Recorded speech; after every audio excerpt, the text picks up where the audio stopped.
There we are. My mic's muted, or my mic's unmuted. Sound should be okay. And where is my chat? Fuck.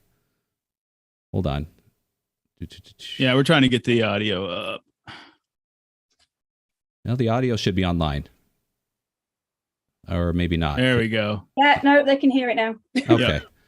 Jorge says he can hear the audio. Yeah. All right. Hi, George. All right. Hold on. Let me go into here because the chat's not coming up in OBS. So give us just a second. And let's see here.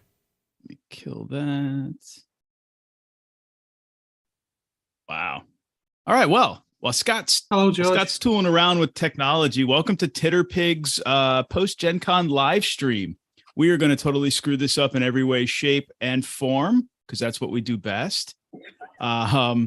So today with us, we got Debbie, we've got Bud, we've got Pookie, obviously we've got Scott manning all of the technology, and we've got myself, and we are here. We're gonna talk, we're gonna banter, we're gonna talk about our Gen Con experiences, the good, the bad, and the funny. There was a lot of all of that. And Cthulhu, my cat, knows it's a Titterpigs event, so she is here for the roadshow. And we are open to taking your questions, and so we are gonna jump right into this as soon as Scott is ready. Yeah, we are good to go. There's really not much else tooling around I'm going to do. This is just a basic stream. There's going to be no templates or anything. The Zoom feed is all we're going to be dealing with. As long as the sound is working, I'm happy. So if anyone in the chat hears any issues with the sound or anything, just let us know so I can keep an eye on it, because the meter on my end shows no sounds going through. So am I cutting out at all? No, you sound fine. Okay. Well, I mean, I'm talking about through the YouTube sign. You guys would hear me fine, because you're hearing me through Zoom. So how about Jorge? Is the sound doing okay? Great. He says we sound good. All right. And let me take a moment here. 1, 2, 3. Everyone say hi to Jorge George. Wow. Hey, hi. Hi, George. Yay. Hi, George. Yeah. Yay. So, yeah. So, I think the best thing to do in this instance, until some questions start coming in, is what do y'all think about just going along the natural transition of just us, starting with day one, our arrival, and just kind of work our way through rather than hop all over the place, and then and just kind of see where it takes us. How's that sound? Yeah, sounds good to me. Okay. Yeah, All right. sounds good. Yeah. Cool. Excellent. So, well, who would like to begin? I think there was yeah. Let's start with Keith, since he's on my left. We'll start with okay. With your arrival. So my wife and I, we drove up from coastal South Carolina, so that we made it a 2-day trip. We decided we were gonna get a jump on it the night before on Monday night, and we drove it. We left at like 6 p.m. and drove till 1 a.m. And my cat's back, yay!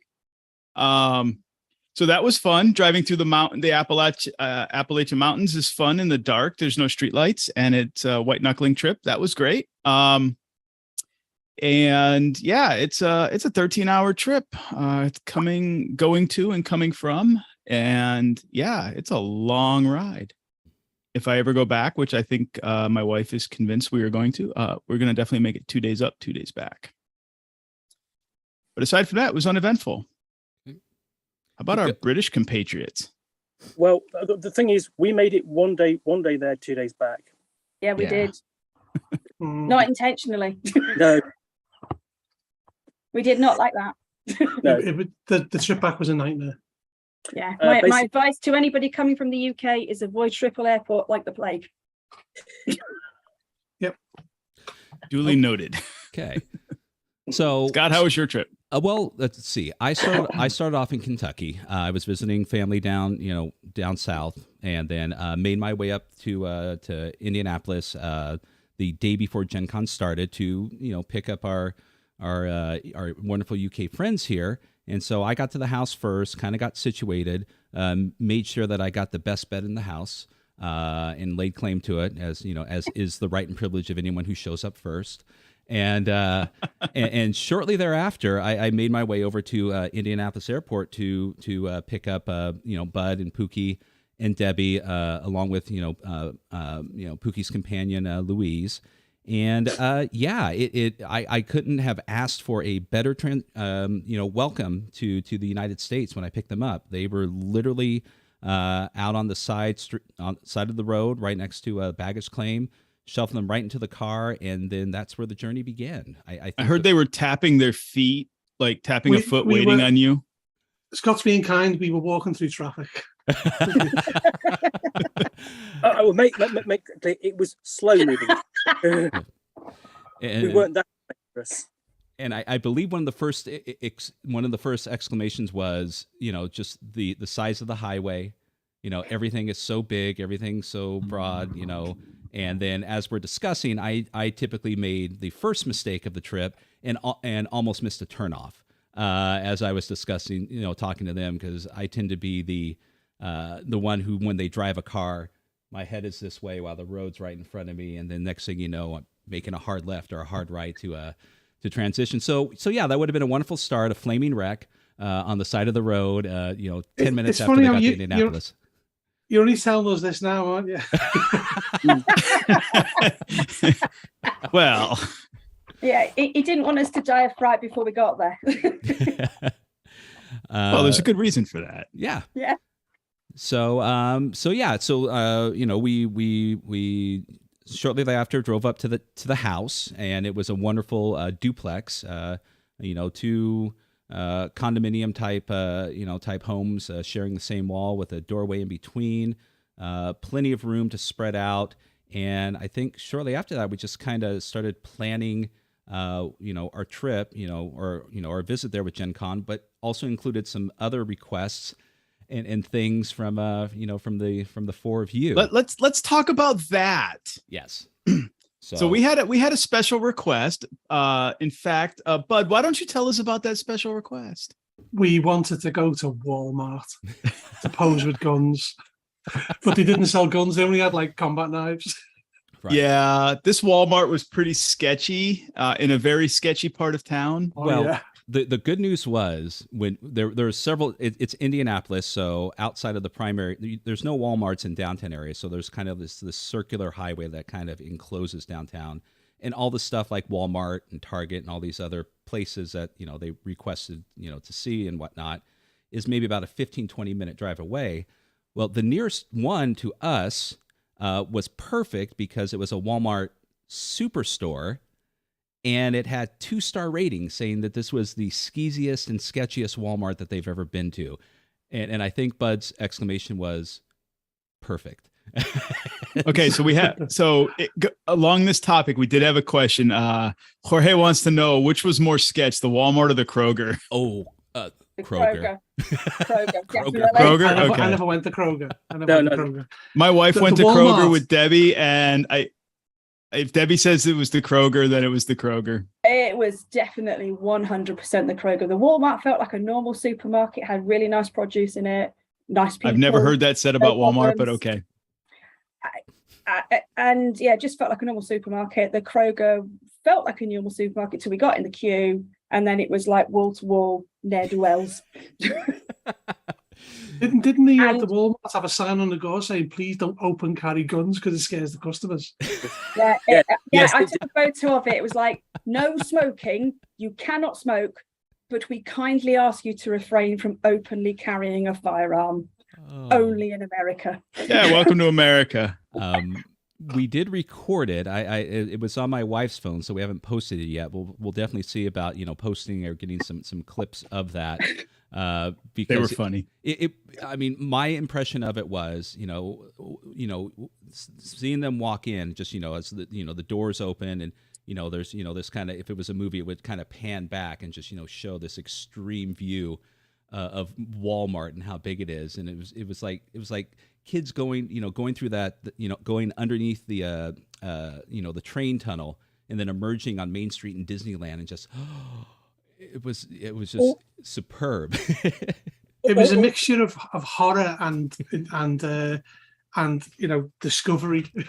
Yeah, imagine the scene at the end of Indiana Jones, by basically Raiders of the Lost Ark, with that warehouse, except it was stuffed with bread and combat knives and zucchinis and just, oh my God, how much breakfast cereal do they have? And there's like this angelic sound playing in the background when the doors open for them. It was like, oh. The thing is, to give the people in the UK some idea of what it's like, it was the size of an entire shopping arcade. Like every store was the Walmart. It was so big. And that was a small Walmart. Yeah. I got a Walmart here that's like twice the size of that.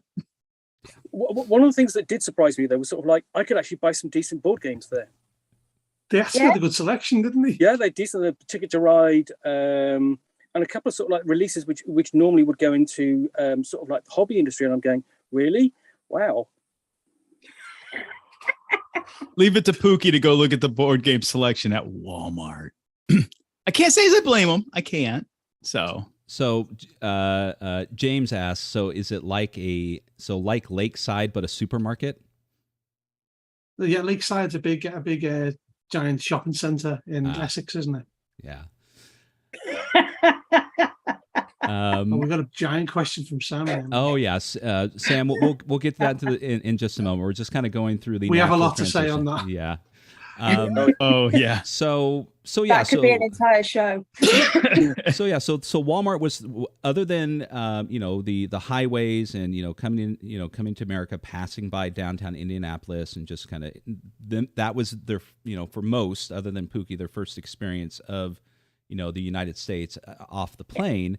And then just right into Walmart. And then, I mean, it was literally maybe an hour or so later. And it was great. It was fantastic. And we were there for a good hour. I would say, just kind of. It was an hour of my life I'll never get back. Right. Yeah, that's only because we all kept getting lost. That is true. I do remember vanishing at one point and thinking, am I going to be lost in the forever? So we came back home, and like any real Walmart experience, you never really fully understand until you get back, and suddenly you have this urge to just take a shower. So everyone cleaned up, and then I think I think that first evening we just kind of went over the games that we were going to be playing, and I think we proceeded to drink and eat and plan our Wednesday trip to go get our will call, get our badges and tickets, and all of the shenanigans we wanted to do on Wednesday. So was it the first night that we heard the bad news, Debbie, or was that after we went to will call? I think that was after we went to will call. Okay. I think it was on Wednesday. I think it was on Wednesday we found that out. Okay. So the next morning we went down to GenCon proper, bright and early, mind you, because we had to go get a wristband. We had to prove that we were vaccinated, and some of us had to get we had to get our tickets from will call, and when we got to, go ahead, Pookie. Yeah. Sorry. Plus, I wanted to give you a bit of a walking tour of downtown Indianapolis as well. Yes. So Pookie had us drop off at Monument Circle. Monument Circle. American Civil War monument. There's the wristband. Mm-hmm. Yeah, Indianapolis. War memorials devoted to different wars. But it was just a case of going back over the area where we stayed last time in 2017 and walk in, go to the game store that opened on that day when we were there last time for the first time. And we actually went back to that game store 3 times. I think primarily for the air conditioning. Yeah. The air conditioner was lovely in there. It was like walking into an open fridge. We had the house set to probably 65 for the entire time we were there. Yeah, and that was pre-programmed. We didn't even have to do that. Well, like I said, I got was there definitely first. warmer than that. I got there first and went, Oh, okay. and turned it down as low as it can go. Oh, okay. So we made her after Pookie gave us the tour of his some key points of his previous visit. We made our way over to GenCon and we got into this really short, not too bad of a line to get our wristbands. And will call was a little bit longer, but it wasn't too bad. And then I think after that we came back to the house, and then we started. We went to the Mexican. Oh, right, we went right. and saw Doc Cowie and had lunch. And then met up with him again at a pub after that for a pint. And then we went back to the press room at 4 to pick up our badges. And then we went back to the house and kind of hung out. And that's when we found out that y'all's game of DCC was canceled. Right. And it wasn't DCC. It was X-Crawl. X-Crawl. But after we got back, we then began to hear, from other people the horror stories of those who got there later in the day to get their wristbands and will call and just we're talking over an hour more just wait hours and not really the best highlight organization of those at GenCon. It was a madhouse and a shit show for a lot of those people, and some didn't even get it that day. They just came back the next day to get it. I mean, what was amazing was that will call was really well handled, really well staffed. They got through the people through there really quickly, but the process to get the wristband for to prove you've been vaccinated. I think that's obviously the sort of possibly one of the first times they sort of had it, and it wasn't up to handling the numbers. Yeah. Right. I think what I was, so my wife was following, like there was a subreddit for GenCon and I wasn't paying attention to any of that in the days, weeks or months leading up to GenCon. She was following it during GenCon, and what she kept reporting back to all of us, especially that Wednesday night, was sometime around 5:30 or 6, they were down to 2 people instead of like 7 or 8 or 9 people checking, because those people had been working since like 7 a.m. or 8 a.m. without a break. And they wanted to give those people a break. And the lines just kept getting longer and longer. And they tried to like put a stop to the people getting in line for an hour. And that obviously failed. So they stopped checking badges, or not badges, but the vax cards and proof of vaccination for it ended up being about 30 minutes is what I recall. And that turned into a royal shit show and didn't go over very well. So that just added to the chaos of the whole situation. And that's how people ended up in line for, I saw some reports, 2 hours, 3 hours just to get that yellow wristband.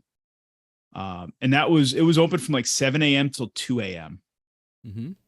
So yeah, it was a mess. And there was still people there in the morning, when we got there the following morning to go to the, waiting on the Trader Hall to open, because that was our Thursday morning thing. And the whole chaos. And even Lloyd came to see us that Wednesday night, and that was a whole mess. He waited hours and still didn't get his. He gave up.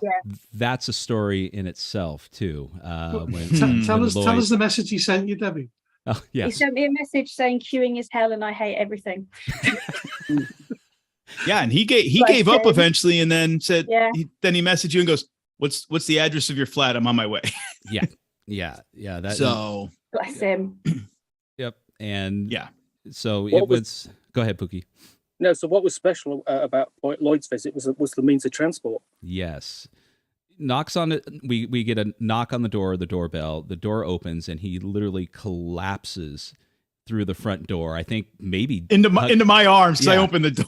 And just, ecstatically, just, oh my God, I am so happy I made it here. You won't believe, what it took to get here. And out on the not on the sidewalk, but then he proceeded to down the street that he took a Lime, which is one of those rentable electric scooters, from downtown 3 miles in the dark to our place and just kind of I'm here, and just unbelievable, just bursting through the door with an equal amount of positive energy and fear for his life, I think was what it was. Yeah. That was crazy. At that stage, Lloyd was just happy to see some friendly faces and have a cup of tea, wasn't he? Yeah. Oh my God. And he could not have British tea. No. It was some shitty Lipton tea in the pantry left by somebody else that had previously stayed in this place. And he's like, give me that shit American tea. I don't want proper English tea. We had brought over proper Yorkshire Gold. And other teas from England, but no, he wanted the American stuff. Yep. Oh. So that's what he got. And I think it was around that time, Debbie, that you noticed that the game had been canceled. I think actually it was Bud that noticed it had been cancelled, because I'd looked at it not long before. Yeah, on the app, it was cancelled. And it was fine. Yeah. So one of the highlights of the trip that we were looking forward to was Goodman Games brought a van conversion over to play games in. So a select few games were played in there, and it was a lottery just like any other ticket on there. Debbie was thankfully able to score it for us, because when we all went on, we all tried to hop on at the same time, and I think all four of us were like one of 2,300, and Debbie was like one of 12, and nailed it. And so when we got there, we noticed it was canceled, and we didn't know why. At the time, the other games weren't canceled, and we proceeded to kind of just try to figure out what was going on. And after a bit of time, eventually reached out to, the game was being run by Brendan LaSalle, and so eventually reached out to him. And unfortunately, we found out that he had a family emergency, and he had to go back home, and his other games were canceled. So it was disappointing, but there was a very good reason for it to happen, and it didn't ruin the whole trip, but it definitely was one of those things where when you're a child, and it's like the scene from Charlie and the Chocolate Factory where all the kids are inside the candy store, and we're outside just looking through it going, oh, that looks nice. But it was no fault of Brandon's, and everything turned out fine. So yeah, and Brendan, if you're watching or listening later, I hope everyone's doing okay. Mm-hmm. Definitely.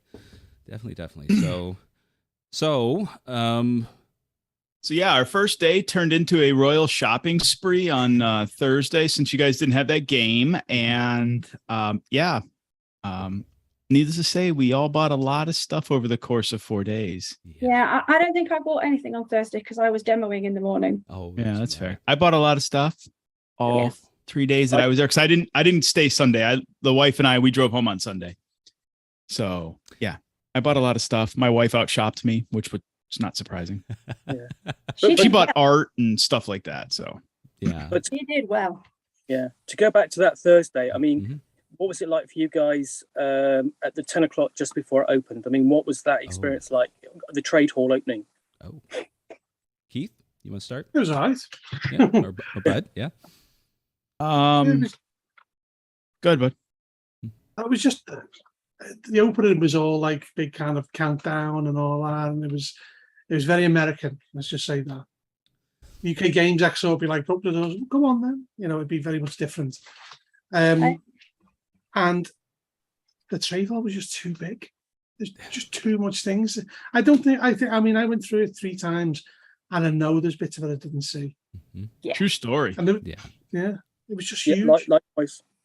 Yeah, I managed to be right at the front of the queue when it was opening because I was demoing. I'd managed to get in beforehand with one of the GenCon staff because I was supposed to be waiting for someone to run out a badge for me, and I couldn't get hold of them. So he delivered me in. But then they gave me a staff shirt to wear, and I didn't realise there were ladies' toilets in the hall. So I left to go and change my top, and then couldn't get back in again. They were like, no, your GM badge doesn't let you in till 10 o'clock. It's like, but I've just come out of there. No, you cannot go in. Okay, so I was like right at the front of the queue. So I didn't really see the big mass of people behind me.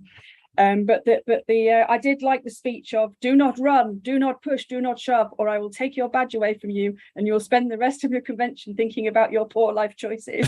I did think that was quite funny.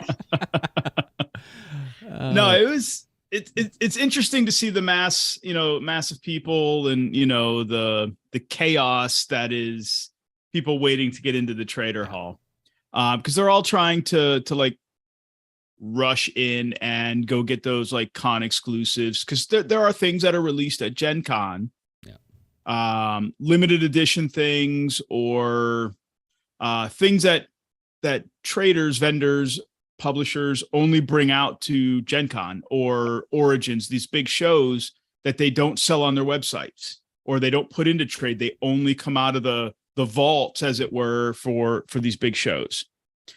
So they're trying to race to go get those things or hopes that they're there.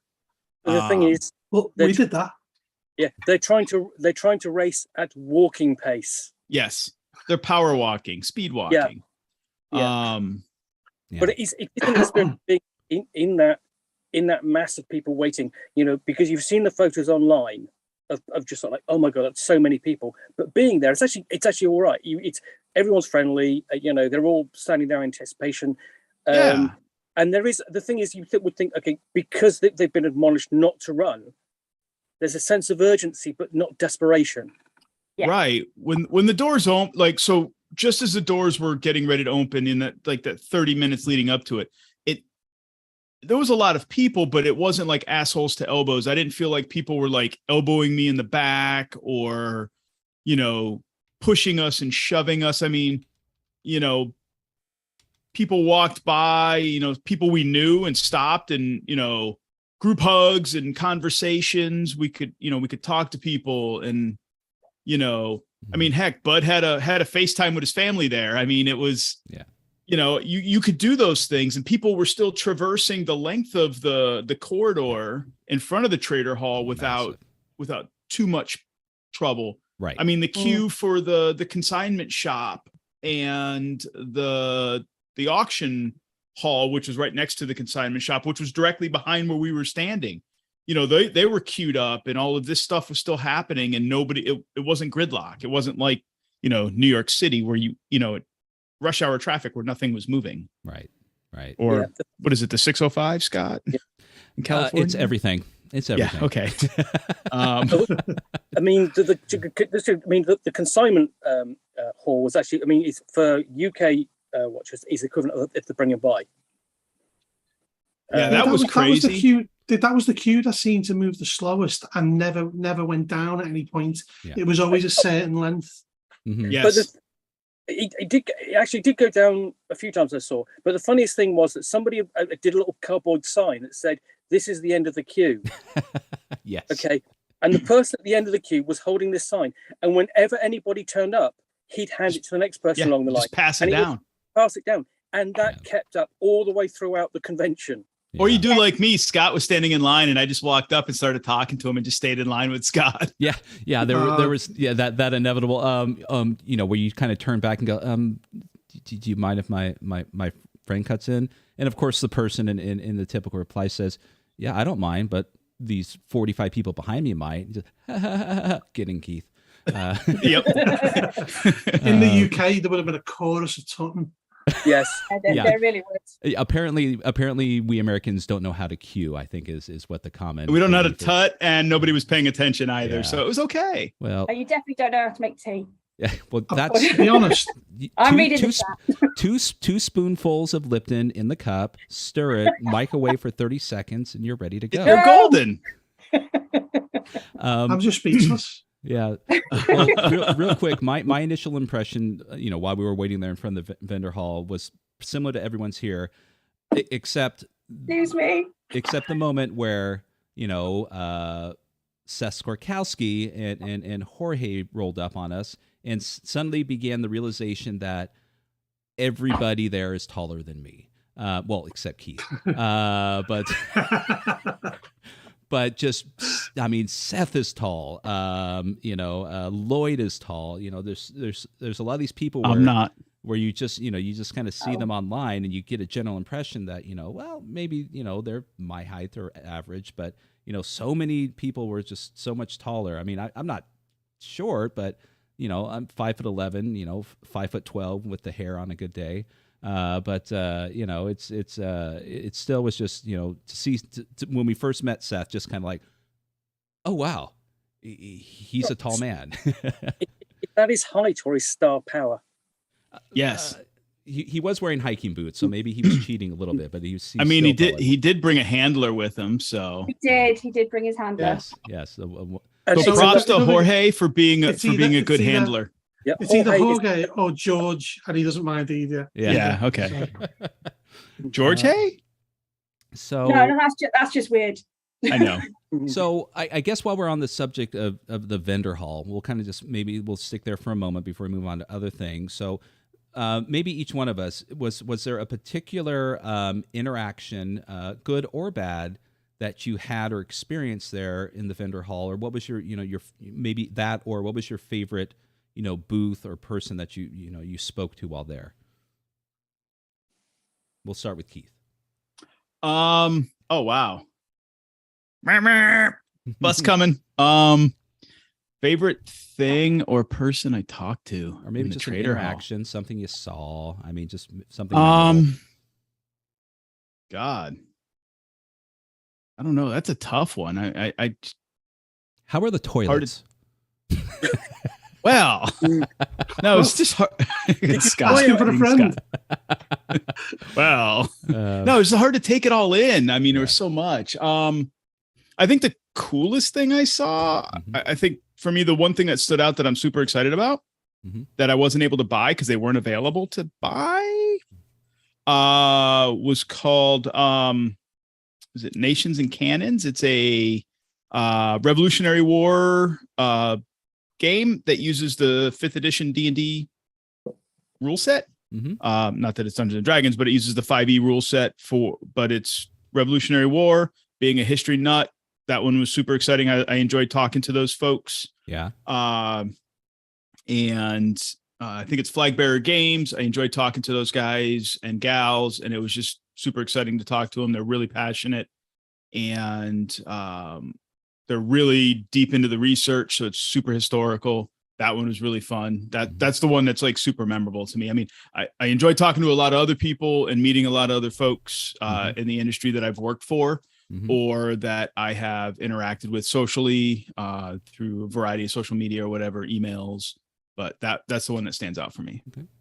How about you, Debbie? There's two that stick in my mind. I think the DCC store and getting the rule book for $10 was just awesome. Yeah. And then going back later and finding out that they didn't have a dead stamp, I was very upset about that. But then the other thing that I found really awesome was going to the Studio 2 stand and managing to pick up stuff that I couldn't get in England. So like another book for UTU, some stuff for Flash Gordon. Oh yeah, some Necessary Evil, which I bought a PDF of, but couldn't get a print copy. That's what they're called. And then I bought like the entire map system that they'd got. Oh yeah, 14 maps at $2.50 each. Awesome. Ooh. Oh, great. That would have cost me an absolute fortune in the UK. Even if I never used them, I'm really happy I've got them. I saw those, and as much as I thought I could get away with it, I was considering taking one, but you knew exactly how much that bag weighed by touch alone, so I would have been tackled anyways. So how about you, bud? Mine was getting. I know what Bud's is. I went to the Free League stall to meet because I'd met Johan Noor in the UK, and for those who've seen it, he did part of a video for my 50th birthday. And when I got there, he'd remembered the book that he destroyed on camera, and I mean, this is essentially horror for people who like books, but he snapped the spine in half on it. It's completely gone. He drew all over it, and I couldn't love it more. It's fantastic. It's the best thing I got at the convention. So a little bit of backstory on that. After Johan Noor did that for the video for Bud's 50th birthday, I asked Scott to reach out to Johan to see if he was going to GenCon, if he hadn't already like been the book, and if he was going to GenCon, if he could bring it for Bud because Bud was going to be there. And he said, yes, I'm going to GenCon, and no, I haven't been it. I still have it, and I will bring it. And Bud didn't know when I had suggested, hey, let's go over to Free League. Let's go check it out, because there was another reason he needed to go by Free League's booth to their stall. So Bud and I went over to Free League, and I knew Johan was there, and I knew Johan had the book, but Bud had no idea. So it was fantastic. So yeah, but Bud was really excited about it. It was so cute. Oh, it was great. The thing is, though, it's an absolute one-off. There's no other book like this in the world. Nope. So, and that one is all yours. It was literally done for me. Makes a nice change. So, well, Pookie, I'm gonna let you go last. So get comfortable. Yep. So I'll do mine real quick. So like with Bud, one of my I'll do two real quick. So like Bud, I had an experience with Johan Noor also. I was there with my family, my wife, my daughter, and my son. And while my wife and my daughter, really weren't there for GenCon, they kind of did their own thing. My son was there, and amongst the other experiences that he had there, the one thing that he really wanted to do was, get a copy of Mork Borg signed. He big fan. What's the required age? 16. So he's 16. And we paced the halls. We found the Free League 16. Stall. Unfortunately, he wasn't there. I spoke with I forget the gent's name who runs. Is it Pell? No, it was the one who does the victory something gaming. I forget. But he was there helping out with the Free League booth. So he said he's around, but and so we went our way. And I think we went there for at least 2 days, kind of trying to see if we can find him. And every time he wasn't there, and then I remembered, oh wait, he's on Twitter. I can send him a direct message, and got a message back saying, absolutely, just let me know. I'll make sure that I'm there, no problem. And lo and behold, we went back there, and he did, and it absolutely, just kind of put a cherry on top of my son's GenCon experience. And I for the thing that he did for Bud, for the thing that he did for my son, I just can't say enough good things, about Johan and pretty much everyone there at the Free League stall. But, Johan really made an impression on him, and it was just fabulous to see, his face light up when he got it signed, and, skip away like, a happy kid who just got, the best Christmas present ever.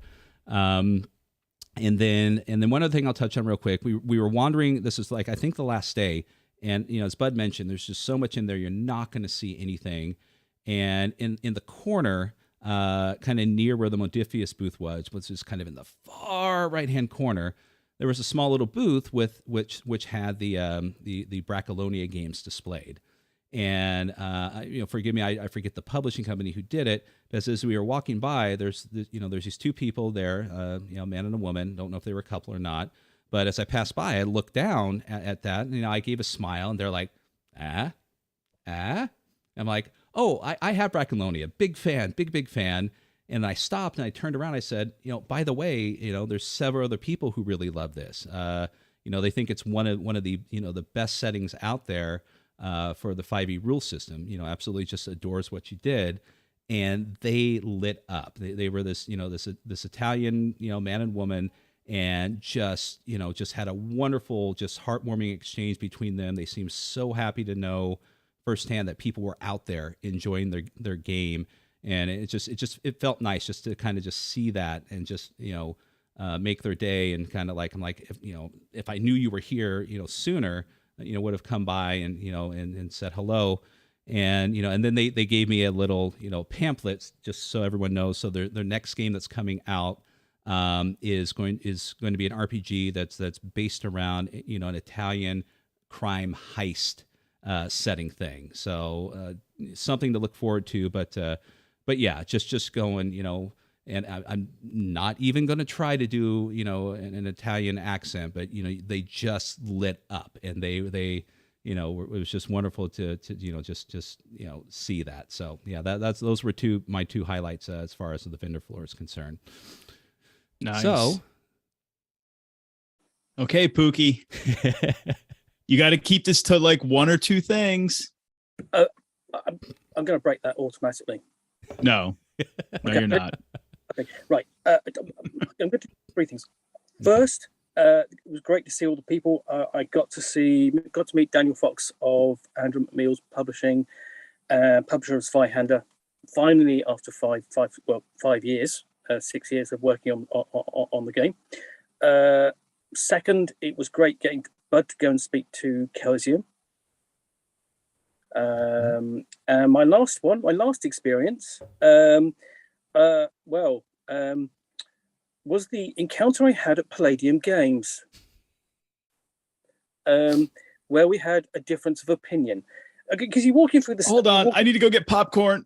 Okay, you're walking. Look, it's like any other convention. You're walking around and sort of like walking past doors, and you have the staff on there, and I got sort of like, and they'll come up to you and they'll say, "Hello, have you heard about this? Would you like to look at this?" And he wanted to say, have you seen the latest version of Palladium Fantasy? And I went, no, thank you very much. I explained, I don't play Palladium games. I have a particular reason why I don't play Palladium games. And I have an issue with Palladium games. Fundamentally, it's just this. It's the fact that I like role-playing games with organization and an index. I mean, I witnessed this whole thing. Okay, I've never seen a cultist so unable to change their opinion in my life. I'm not talking about Pookie. No, and this guy, because I said without those, the games are kind of difficult to run, and he said that's just a matter of opinion. The fact, and he also said he said that having an index and a good organization in a role-playing game, the need for that is also a matter of opinion. And he got down to me going, I'm not entirely sure you quite know what a role-playing game is, because my contention is that a role-playing game is a piece of technical fiction which you need to reference, and in order to reference it efficiently, you need organization and an index. But still, he came down to it's a matter of opinion, and there we parted ways. That's not quite true. Okay, well, the thing is, I was trying to keep it short. Well, no, but it didn't come to blows. It came close to that. At 10 minutes, I walked away and sat with Louise, and then 10 minutes later I went back, and you were still essentially berating him, and he was having none of it.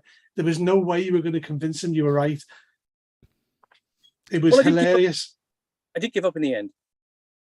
Yeah, but it was more like a kind of you gave up. You didn't win. You just gave up. It was like you were talking to a wall. I don't think there was any winning that conversation or losing. There was, yeah. It just was. Yeah. It is what it is. Now, I returned to the booth the next day, and coincidentally enough, there was this picture of Pookie at the table that said, do not allow this man anywhere near my booth or my games. And rightfully, trounce him out if he gets close to me again. But you know the ultimate irony is, though, they had the Ultimate Edition, the new edition of Rifts on it, on the display there. While Pookie was talking to this guy, I went over. It still doesn't have an index. The Ultimate Edition has no index. So real quick, Crafty Matt Craft, that some of you may know. He's actually, a friend of his is going to be interviewing Kevin Symbieta in about 20 minutes, of which he is moderating the interview. So he did ask anything you want to share, Pookie, before he takes off to go moderate the interview. Index. No, not. What's the point? I mean, yeah. I have reviewed multiple Palladium Games titles over the years, and every time I keep going, oh God, I wish there was an index in this. I don't know, there's never going to be, so that's fine. They sold the index as a book, didn't they? Yeah, exactly. I just sort of like, yeah. I shouldn't have to pay extra. Oh, you shouldn't have to pay extra for the index. What a horrible idea! Oh my God. Yeah. Okay, let's move away from that. Yes, let's move away from that. So, all right. So let's talk about we've talked about the Trader Hall. We've talked about kind of the general Gen Con vibe, right? All in all positive. But let's talk about gaming. We were there to play games. So we all played together. And that was by design. So we all played 3 games. We played Pirates of the Raid on Area 51, which was Pirates of the Shattered Sea? Realm. Shattered World. That's it. It was called Pirates of a Shattered World. That's it. We played Delta Green and we played Space 1889. So, now I know Sam asked a question about our gaming experience. If somebody wants to scroll back up through the chat and actually get the question verbatim while I'm rambling, that would be great. Since I know we've talked, we've kind of teased at some of this in the days since Gen Con. I know the Raid on Area 51 game that was on Thursday night. I had a great time with it. I thought the system was good. We didn't get to explore all of the system. No. Just because of the way the scenario is written and the pre-gens we had, and the GM was jet lagged from a delayed flight, and we were all tired from a day of shopping, and it was 7 p.m. midnight. So, and there were too many players. There were maybe 8 players is a lot. Yeah. 6 is like, when I run a con game, 6 is my max. And even that's like sometimes too many. Like 4 to 5 is my sweet spot. 6 is my max. And 8 was just a lot. But generally, what were your thoughts on the game, on that particular game? She was a good GM, I thought. She had a good grip of the world. As I said, there was too many players. And it did feel like they were trying to tempt you to play the next session.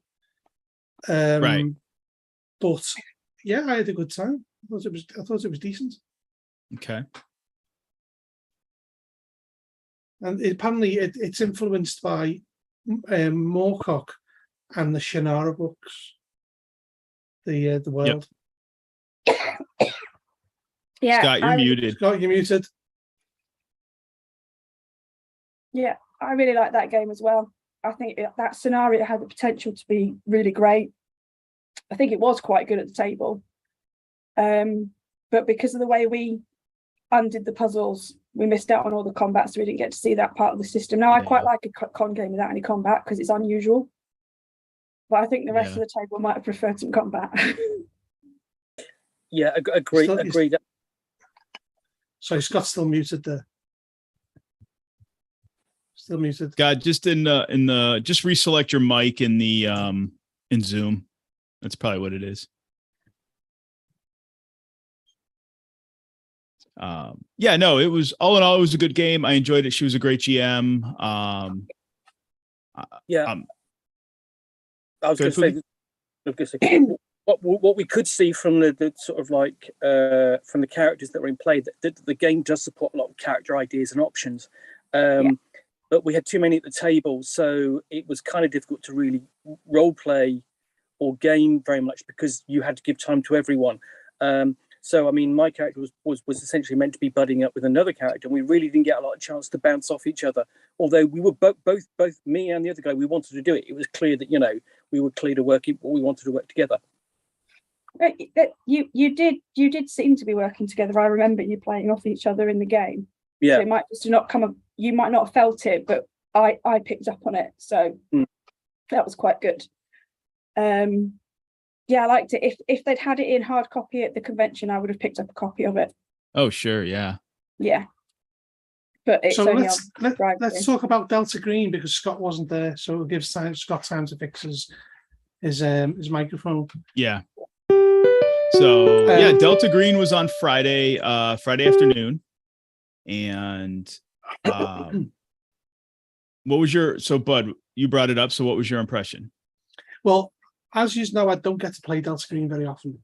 Right. I'm always the bridesmaid, never the bride.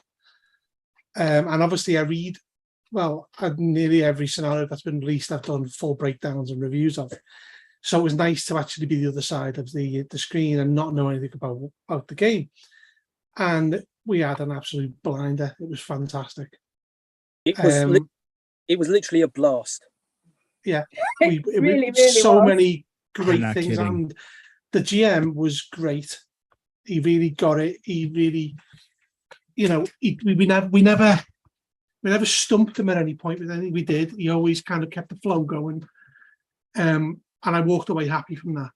And as Keith was telling us, the GM is his name Matt or Mike. Matt. Something like that. Yep.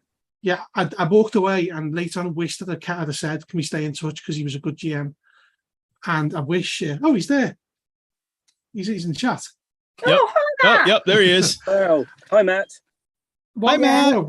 What a weird coincidence that was. Yeah. Hey, look at that.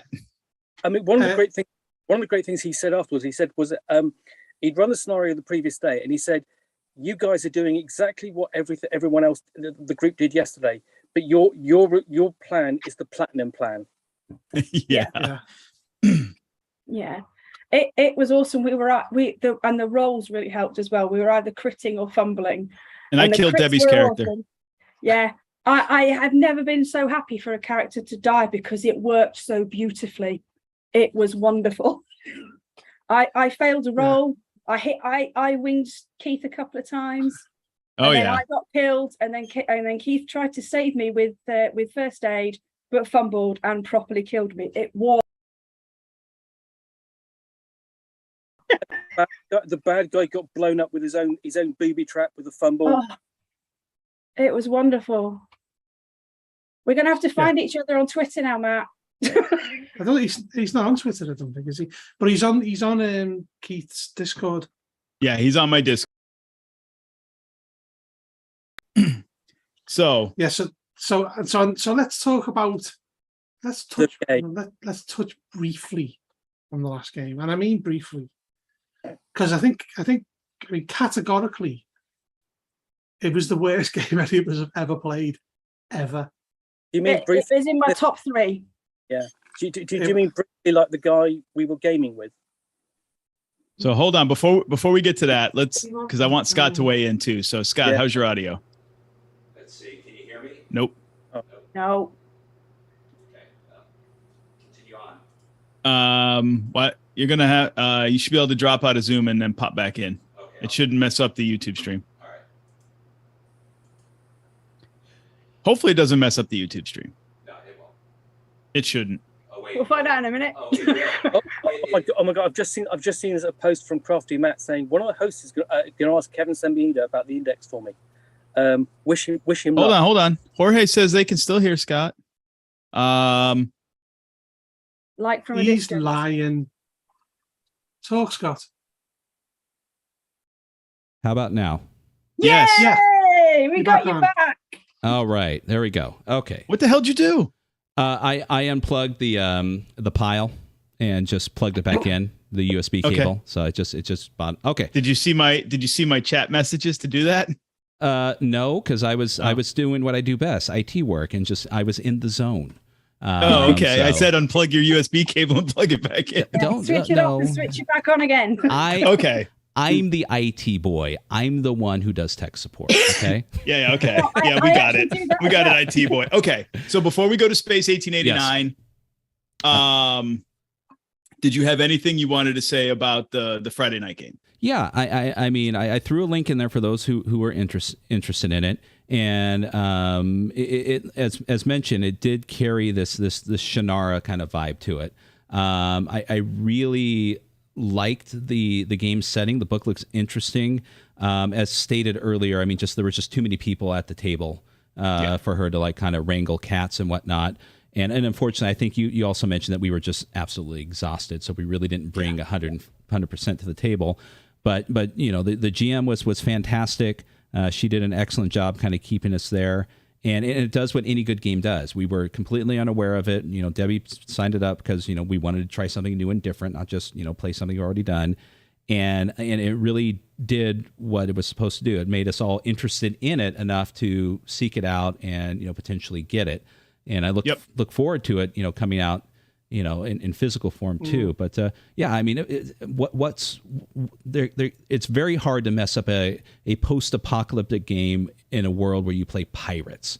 And so it really, and it really was a fun time. So there you go. Pirates riding dragons. No wonder I liked it. Yes.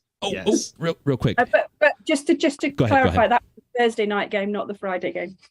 The Friday game was the one that you didn't make it to. Right. Exactly. Yeah. Yes. The really good Delta Green game we all enjoyed. Yeah. Okay. So we're not going to hold that against you, though. What did you want to say, Scott? I was just going to. This is a sidebar, but Bud, I just scored the Judge Dredd RPG companion rules book for $12. Okay, carry on. Yes. All right. Nice. There we go. Good score. Yes. Okay. So let's talk about the big behemoth in the room, our Space 1889 game. Yeah. So let me. I'll read off Sam's questions real quick. Yes, and please. So here's a question from Sam Vale. I've heard some reports that some quotations GMs were not as good as others in the panel opinions. Given that they are probably volunteers, should there be a vetting process? So we can answer that after where we go over the game. And if so, what and how? Can I point out? Yep. They get paid. Yeah. They're not volunteers. Yeah. You have to pay for the session and they get paid for it. So carrying on, if so, what and how? Or are the panel happy with the hit and miss qualities of the GM? It's the players who make it. Whew. Okay. That's a lot to unpack with what we've got to say. Yeah. So let's talk in as brief terms as possible, summing up the Space 1889 game. Mm-hmm. Bud, go. So we turned up at the table, and it was this Scottish guy, in a kilt, and we thought, he's a Scottish guy, and he was chatting to us. He seemed quite friendly, and it turns out he's a Scottish guy living in America. So he hands out the kind of pre-gens, these archetypes. Scott's one someone had drawn all over, and then we have this guy come and sit down. Let's call him Red Hat Hillbilly, just to put a name to it, Red Hat Hillbilly. Yeah, and he proceeds to get up and go and get a drink, and then the GM starts the game. So we all go, okay, and we just introduce our characters, and we're all playing very kind of English, upper class, kind of par for the course. And then shortly afterwards, we actually started the adventure. We didn't know why we were where we were in the scenario. And then Red Hat Hillbilly comes down, sits back down, and just sits there and crosses his arms. So after a few minutes, Deb says, I've written all our character names down for you, and hands it to me. He says, no, I don't need that. Kind of tosses it to the DM. It's fine, I'm fine. So we're all a bit like, okay. So eventually he picks a character, refuses to name the character, and just sat there. He just sat there. Like, I've paid my $4, I'm staying. The GM droned and droned and droned. 75% of what he said was, we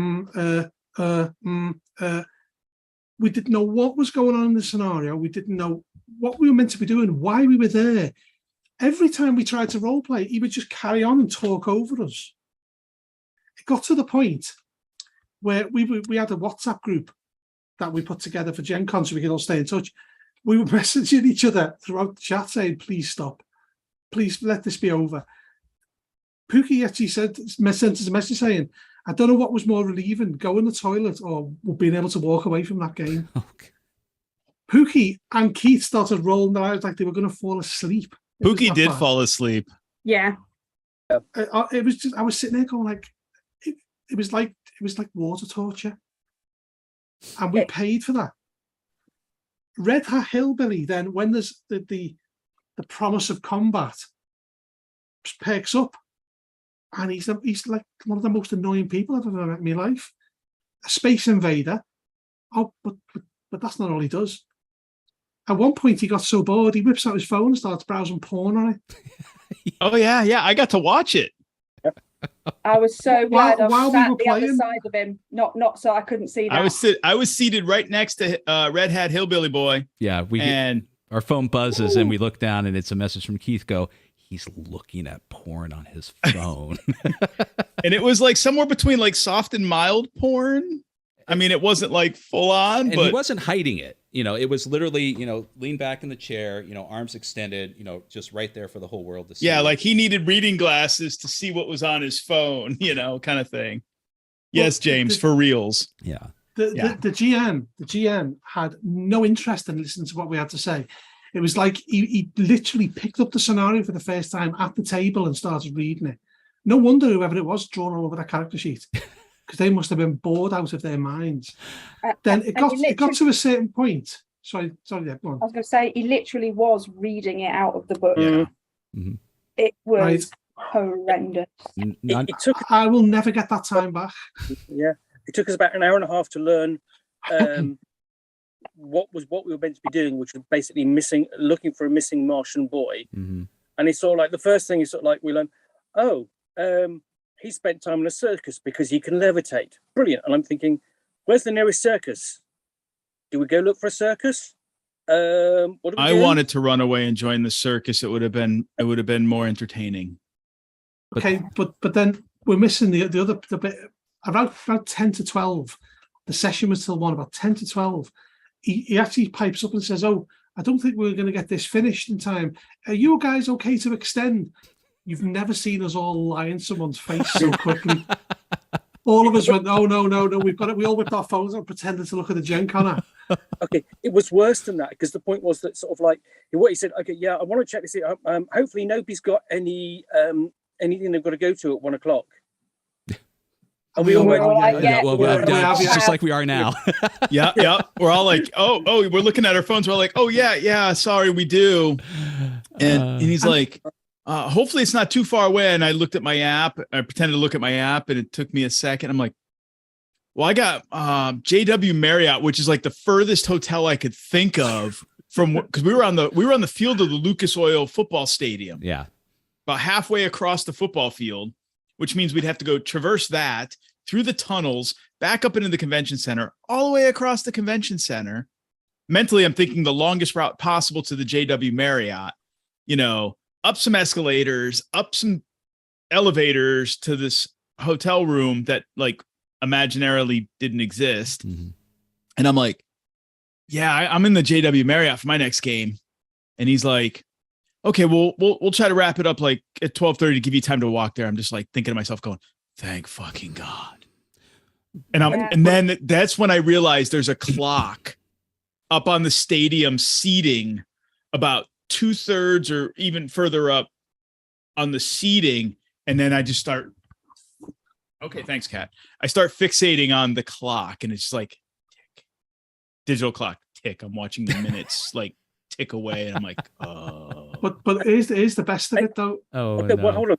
Yep. While behind Keith, because we can't see this, is the Game Master's wife running a game of 4th edition Dungeons and Dragons, and she's giving it something large. You right down to she was in a corset, bare top. You're going, okay, I'm being really animated, and we're thinking, well, she sounds like she's running a good game, and she sounds like she's having fun. God, I wish we were all in that game. I wish we were playing 4E right now. Her players were having fun. Yeah. So Sam comments he may have been a last minute replacement. Sam, I'm not convinced that he was a replacement. No, not with his wife right there. Yeah. No, he said he had already run that game at the convention. Yeah. Mm-hmm. Yeah. That and him being stationed at the table adjacent to his wife, who was running games. And there was already a placard for this. It wasn't like advertised as like a pickup game or anything like that. It was already on the game schedule. The placard for the table was, Space 1889. It was laminated. It was on a stand, all of that. So nothing came across as like ad hoc or anything. Right. And it was through some sort of club, Fire in the Skies or something or other. Maybe. It was a real shame, because that scenario when we actually managed to get the scenario out of him, should have been really good. Yeah. It was quite interesting. And should have been and easy to trim down also for a con game. Because, I mean, it was far too long, wasn't you don't go an hour and a half before you explain how the dice mechanic works. Right. And he took 10 minutes. And then take 5 times as long to explain it that you need to. Yeah. It's you roll any dice you like, and evens are successes, odds are failures. Now, he did go through the ubiquity dice, which admittedly did take a bit longer. So they maybe needed 3 to 5 minutes, but he spanned that out for 10 minutes. Yeah. It's just not necessary. The thing is, while he was explaining it, we were actually saying, it's okay, yeah, we get it. And he just carried on. Yeah. And then you got these dice, and on these, it's worth a 3. And we're like, yeah, we get it. And it was like, what we said hadn't registered in his brain. Yeah. That was the whole game, too. There was one point unfortunately where Scott's character went off to go and get some rope because we'd found a well and there was no rope to get down the well. So Scott says, I'm going to go off and get the tent, go to the nearest tent I get my spade out and start chopping some rope off. And then he starts describing that there was a Tesla coil inside the tent, and when the tent canvas falls down on it, it catches on fire. And we're like, yeah, okay, fairly good description. Not necessary, but actually a good description. That was a good bit of GMing. And then he comes back to me, who's back at the hole, and says, so there's no rope. What are you going to do to get down the hole? I said, I'm going to wait for Scott's character to come back with a rope. That's what he's going to get it for. Okay. Yeah. And the thing is, by the time essentially we go down to the well, we find a holding cell and sort of like a space which is being used by smugglers. Yes, there's signs that he's been there. Okay, this missing boy. And then we get up to the top going, well, now where to go? Well, you see and then he basically says, well, you see all these footprints going up to boot prints leading up to the well.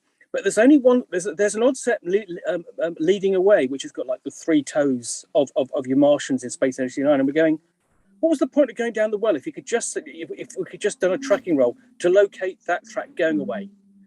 Yeah. So it was just, all in all, it was a crappy experience, not to beleaguer the point. Now, to get to Sam's other part of the question, because I used to run a game convention, so I used to wrangle GMs and do all of this stuff. As far as vetting GMs, most cons run on GM volunteers, right? Volunteer GMs, right? Some, in the case of GenCon, most, if not all of them, are paid either by GenCon or by a company, right? Like Debs, I know you were doing some stuff for a company, and you were compensated because you were doing game demos and things like that. So there are ways that people are compensated. Some are purely volunteers. Even at Expo, you get meal tickets, and if you've run enough games, you get your ticket and your accommodation paid for. Right. When I ran a game convention, if you ran 3 games, when I was running a game convention, if you ran 3-4 hour games, you had your badge was free for the 3-day weekend, and outside of those 12 hours, it was yours. So if you wanted to play games, do whatever, shop, whatever, pick up games, it was your time. But as far as vetting, that's a tough nut to crack. Yeah. I mean, bear in mind there was 3,200 games on. Yeah. How do you do that? Now should there be, maybe an evaluation after, which they don't do either. I mean, at least not from the player point of view. But then again, I can also understand why, because regardless of the game, there could be just someone who's just going to be an asshole, So right. So it's kind of a sticky wicket. Now, I know some of the companies, like I got an email from Goodman Games that said, hey, rate your GM if you played in any of the Goodman Games sponsored games. Yeah. So there are some companies that do it. Because they want to make sure that the caliber of the people running games representing them and their company and their intellectual property are top notch. Right. And they want that feedback, and they're openly soliciting that feedback. Yeah. I wish there was a way that we could rate the GMs and things like that. So I see Jorge's comment about Matt McLeod for Lurking Fears. he solicits evals for his GMs in Lurking Fears, right? Which I think is fantastic. That way, the caliber of the GM pool within their organization stays up and stays high quality, right? But they're representing publishers and companies, right? so and publishers are paying the organization, right, Lurking Fears, to go represent them, and their games. They're charging a little more than $4 a person for a game, yeah. But that's rightfully so, as they should. Right. I mean, so to maintain the reputation. But yes. I mean, if we discussed putting these games in order, the fact that we had a cancelled game that we were really looking forward to, that was a better gaming experience than we had with the game of Space 1889. Right. Yes. It was terrible. Go ahead, bud. Let's just draw the line under and say it was terrible. Yeah. But to answer, James asked one question up there a little bit ago. Was there anything positive about it? The one thing positive about it that I think the takeaway is I have a general understanding on how Ubiquity works, and I want to go back and try it again in a totally different situation. So, but I think that's about the best takeaway from it. Yeah, I am not basing my, having never played Space 1889 until that experience, to gauge my, does Keith like Space 1889 or not on that game? That game's out the window. It has no bearing whether I like Space 1889 or not. So I'm going to go at it again the next chance I get to make a decision, because I can't base whether I like it or not on that one experience. It's just, I can't. One more time, I'm just going to interrupt real quick. Pookie, just want to let you know, Matt is currently, moderating the interview there. I wish him all the success in the world. I hope the Kevin doesn't overreact when he's asked the question. Doesn't. You might sue him. You might. Now, I may pop on there if they're still going, and I will ask Kevin if he could index his experience from GenCon for us. And oh wow. Anyways, so yeah, that. And James, no, I do not want to play the Savage Worlds version. Thank you, thank you for your concern and your suggestion. So I'm playing it now, there. Yeah.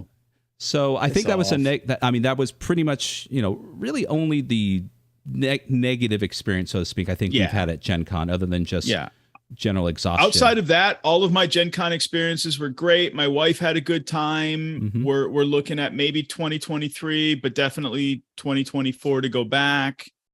But I'm definitely going to have a different plan of attack on what I do in terms of how I do, which day I play games on versus shopping versus panels. I'd like to do panels next time and listen to some of the publishers, which I didn't do any of that this time. Yeah. Some of the industry stuff, things like that. Yeah. I mean, the problem with it is that it's just too big. There's just too much to see, too much to do. It's impossible to get all of it in. Yeah.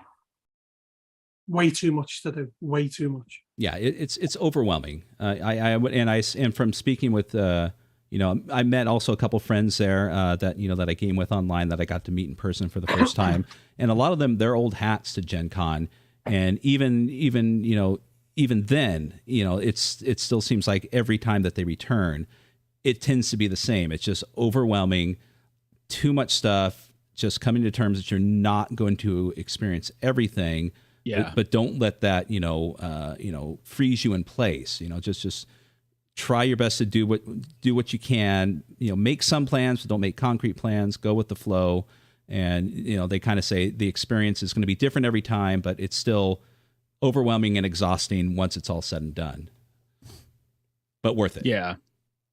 So I want to answer one of Sam's questions. He asked, "Is a one game a day your optimum for GenCon if I were to go back?" I think he was directing that at me more or less, but I think, Sam, if I were to go back, which I think I will, I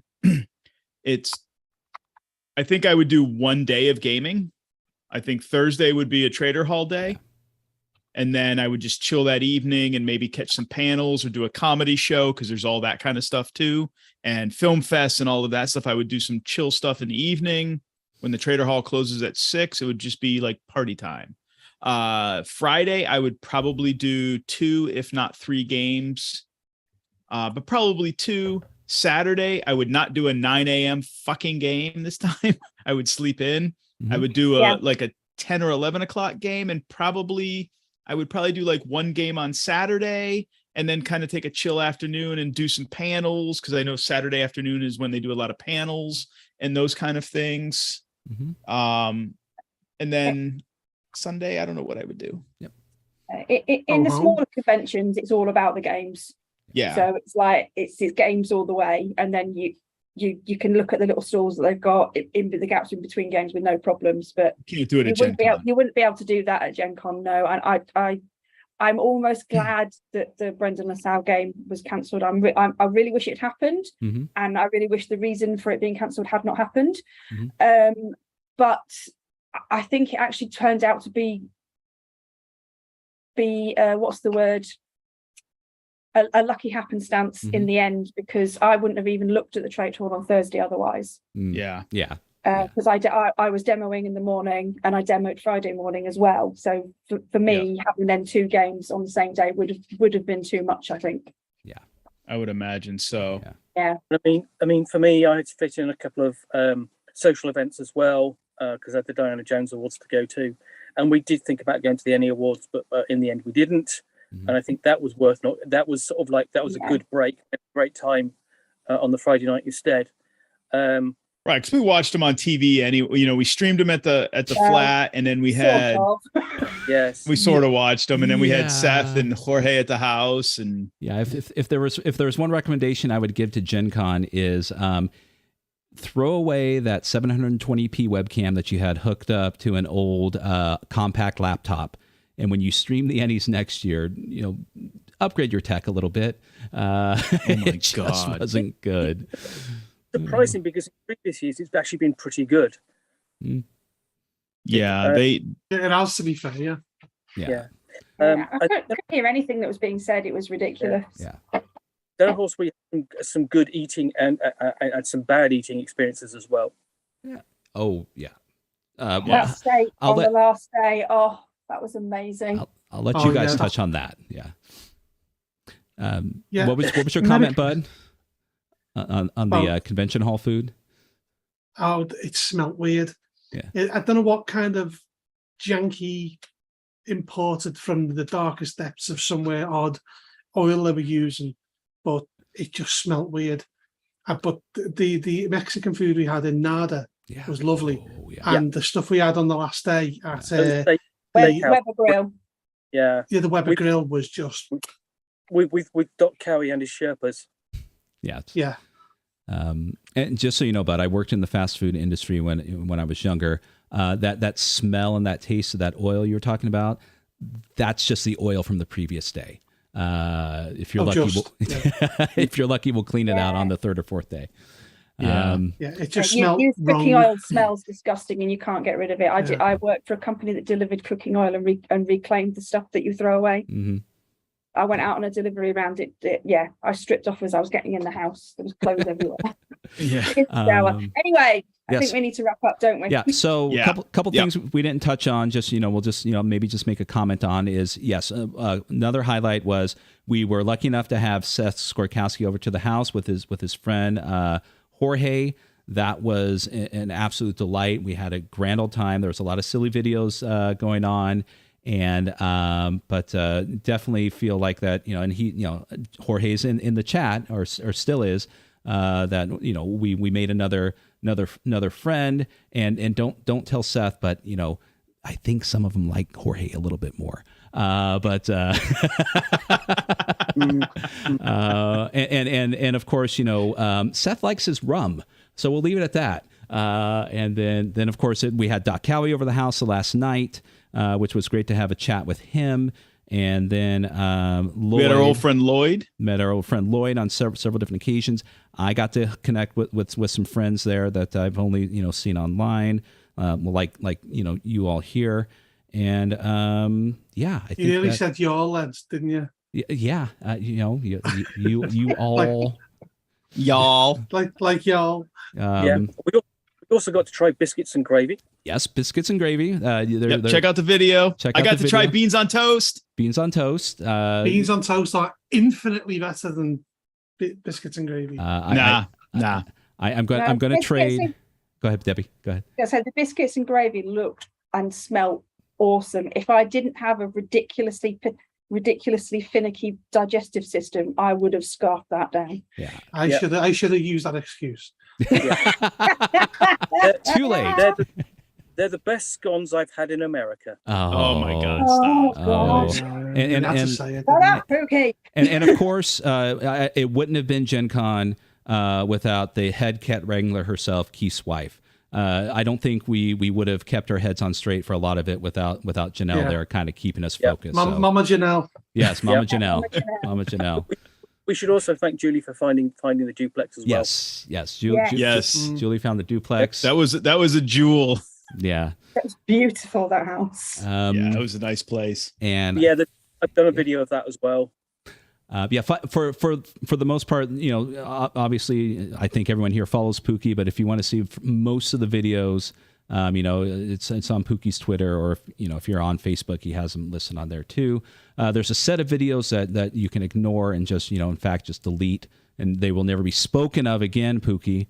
But other than that, am I missing anything? Was there anything else? Any people? No, I think there was loads of things that we didn't talk about. I know. I know. So Debbie, would you do GenCon again? Definitely. If you could? And 100%. Bud? Maybe, yeah. But I'll have to give it a few years. I'll probably bring my family with me. Yeah. It's and then regret it the second I arrive. And I think it goes without saying, Pookie would definitely do it again, right? Yeah, definitely. It's a whirlwind of awesomeness. Both awesomely bad, both awesome and awesomely good. Yeah. Yep. I would too. I would like as Keith, do things a little bit differently. If we can return, as a duo, focus. We went there with good intentions to do some more representation of Titterpigs, but of course, just the overwhelming aspect didn't allow us to do that. But maybe, as you suggested, spend a day of gaming and another day of doing the socializing, which would have made it a little bit easier. So right, yeah. So like I said, I definitely have a different plan when I go back. So I'll go back. I mean, I enjoyed it enough, both the good and the bad. The good outweighed the bad for sure. Oh, yeah, definitely. I mean, the best thing of all was getting to meet Scott and Keith after all these years. Yeah. Yeah. The best thing for me was getting to meet Keith, so it was great. We don't go there with it. No, we're not. No, we're not going there. The best thing for me is y'all actually believed I'd like beans on toast. So it was the way you went white and then looked at it a few times before taking the next bit.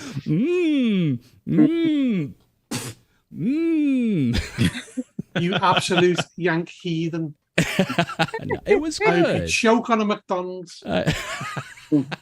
Surely that should choke on these.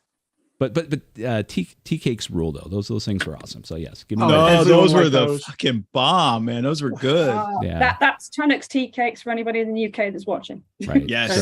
Both George and Seth took a bite and then instantly took a second bite. Yeah. And went, what the hell are these? They were delish. So and I had a moon pie, which was alien food, essentially. Yes. And just want to touch on real quick, in case anyone's wondering, because there wasn't a lot of questions of it. There were a lot of negative aspects of GenCon that kind of went on around us that we didn't experience. So we're not intentionally ignoring some of those things. It just never fell into our spectrum. So yeah, just in case anyone was wondering. So not going to name them, not going to point out some of those things, but I don't even know what you're talking about. Yeah, I know. I don't know. Well, before we did the stream, I kind of popped on the past few days and just looking at other people's follow-up videos that they did for GenCon, and they did touch on some of a variety of different things. Of course, there was a lot of assholes, touching on other aspects of GenCon, and then the other thing that I realized that I completely forgot is we're there in capacity primarily for role-playing games, but the immense power that board games and the board game, society have over at GenCon, just immense. Every video is board games. There's the occasional role-playing game highlight, but it's just, board game after board game after board game. So yeah, that's one thing I didn't realize and forgot about because we were in our little RPG bubble. Yeah. Board games has a massive presence there. Yeah. More, I mean, the role-playing game bubble is so small compared to the board game bubble. And there was some, I was doing some reading a little while ago. There was some big negativity. I'll just leave it at that none of us experienced or were privy to. So yeah. One more thing. We before we go, Jorge reminded us of one thing. Oh my God! Nevermore. Yeah. We shall never more go there again. So real quick. I think as it was generally agreed upon, you should never have so Nevermore is a restaurant, bar restaurant that opened up in downtown Indianapolis, themed on Edgar Allan Poe, in part of Union Station. It's got this really cool vibe thing going. However, you should not do your soft opening on GenCon weekend when 50,000 plus people descend upon the city and you're understaffed, you're short on food, and your staff is undertrained. No. It was a shit show. When you come out and you go, no, we're out of fries, you're kind of going, what kind of restaurant is this? Yeah, there were 2 things on the menu that I could eat, and one of them was not available. Yeah. Soft opening. And they weren't busy. It's not like they were packed either. I mean, the bar was crowded, but the restaurant was relatively empty. Yeah, Jorge. Yeah. How do you have no potatoes? We couldn't even get fries. I mean, what the fuck? Now we've said that the service was bad. I do need to interject that the person serving us was on her own. Yes. And she tried her hardest. She did. At one point, she was standing over the cooks in the kitchen, telling them to get my food ready, and they were ignoring her. You cannot ask more from your server than that. It's not her fault. It was not her fault. It wasn't her fault. She was good, but she was fighting a losing battle. Bless her. Yeah. I agreed. Yeah. But and no fault of the host either. It was it was a little gathering brought together by is it Dan Masters professional Professor DM. I know his first name's Dan, but I don't recall his last name. But it was them, us, Eric Bloat of Bloat Games, Dark Places and Demogorgons was there. Matt McLeod, Lurking Fears, his handler, his buddy. Yeah. All of us, Seth and Jorge. Yeah. And a few other family members of other folks that were there. So it was a nice little evening, but it was a tea room, which was designed, as I think Debbie pointed out, or it was Lulu. This room was designed for a bunch of tables for women and men to sit down, have a cup of tea, and have a quiet chat. Not 20 people talking at various levels of it bouncing around the room. It was so loud. Yeah, but it was so loud. But yeah, so that we will speak of Nevermore. Nevermore. Yeah. And with that, let's roll on out of here because I think we're done with this live stream. Yes. So, thank you everyone for those of you who sat with us through this whole stream. Hope we answered any questions you had. Obviously, we cannot touch on everything. This would be a 5-hour stream, but appreciate you tuning in. Look for us again. We are going to be doing another, not a live stream. We're going to be doing a podcast of us as we review our picks when we did the prior podcast for the Ennies and compare it and discuss what the actual Ennie winners turned out to be. So hopefully that will be out, soon. Don't have an exact date yet, but that will be coming out audio only, to an earbud near you. So. Anything else before we close? Anything want to lead off with anything? No. Okay. I want to go on. Right. Yeah. All right. With that, everybody, thanks for listening. We're going to roll on out of here. All right. Bye, everyone. Take care. Bye, folks. Bye.